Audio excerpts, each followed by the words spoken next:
एकीकडे विधानसभेत सरकार सांगतो की आम्ही कुठला टार्गेट दिला नाही आणि इथे सर्रास पूर्ण महाराष्ट्रात ट्रॅफिक पोलिसांच्या माध्यमातून 200 लोकांना रोज त्यांच्यावर दंडात्मक कारवाई करून सरकारची तिजोरी भरण्याचे काम केले जात आहे।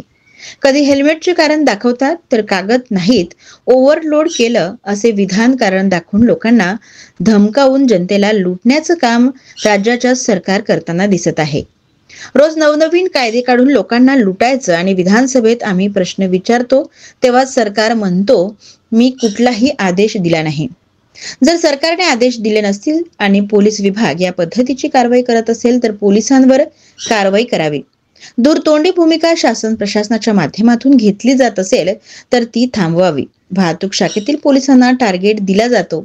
भंडाऱ्यातही घटना समोर आली आणि नाना पटोलेंनी हा प्रश्न विधानसभेत मांडला होता। याबाबत नाना पटोले बोलत होते। नक्कीच असा जर होत असेल, एखादा पोलीस इन्स्पेक्टर जर पोलिसांना जर सांगत असतील का तुम्ही 100 नाही 150 करा आणि मी तुमच्याकडूनच आता बघितलं स्क्रीनशॉट वगैरे जे आहेत असं जर करत असतील तर नक्कीच एक गंभीर आरोप आहे हा आणि चुकीचा आहे। सर्वसाधारण माणसांना सर्वसाधारण लोकांना भंडाऱ्यातील जनतेला वेळीच धरण्याचं काम जर पोलीस प्रशासन करत असेल तर अशा जे कोणी PI असे आदेश देत असतील त्यांना ताबडतोब निलंबित करण्यासाठी आम्ही SP ना सांगणार आणि जर SP सुद्धा कारवाई करत असतील तर त्यांच्या वरिष्ठांना सांगू आम्ही।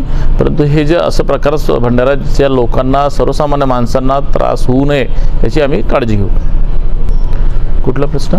नक्कीच नाना भाऊनी पण प्रश्न उभा केला होता आणि महसूल मंत्र्यांनी त्याचं उत्तर पण त्यांना दिलेलं आहे आणि अवैध चुकीचं काही वसुली होत असेल त्याला कोणी पाठीशी घालत असेल, मी पण लक्षवेधी टाकली होती मागच्या अधिवेशनमध्ये, मी पण तसं हे केलेला होता आणि त्याला कोणीतरी जर एखादा व्यक्ती जर त्यांना पाठिंबा देत असेल तर हा थांबायला पाहिजे आणि याला कोणी किती मोठा नेता किती मोठ्या जवळचा असेल तरी त्याच्यावरती कारवाई व्हायला पाहिजे आणि मुळात कोणी नेता जरी त्याला समर्थन करत असेल पण अधिकारी जर त्याला सहकार्य करत असेल तर अशा अधिकाऱ्यांवरती सुद्धा किती मोठा अधिकारी असेल, IPS जरी असेल PI जरी असेल तर त्याच्यावरती सुद्धा कारवाईची आम्ही मागणी करू। एकीकडे विधानसभेत सरकार सांगते की आम्ही कुठलाही टार्गेट दिलेला नाही आणि इथं सर्रास पूर्ण महाराष्ट्रामध्ये ट्रॅफिक पोलिसांच्या माध्यमातून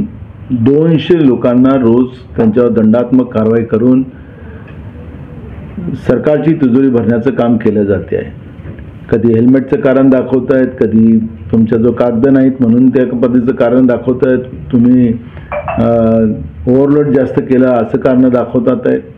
असं करून लोकांना धमकवून जनतेला लुटण्याचं काम राज्याचं सरकार करताना आपण पाहतो आहे आणि रोज नवीन नवीन कायदे काढून लोकांना लुटायचं आणि विधानसभेत जेव्हा आम्ही प्रश्न विचारतो तर सरकार म्हणतं की आम्ही असं कुठलाही आदेश दिलेला नाही। तर माझं म्हणणं असं आहे की सरकारने जेव्हा आदेश दिले नसतील आणि पोलीस विभाग या पद्धतीच्या कारवाया करत असतील तर वेळ आली तर पोलिसांवरच आम्हाला कारवाया कराव्या लागतील, नाही तर त्यांनी सांगावं की आम्हाला शासनाचे आदेश आहे म्हणून करावं लागतात।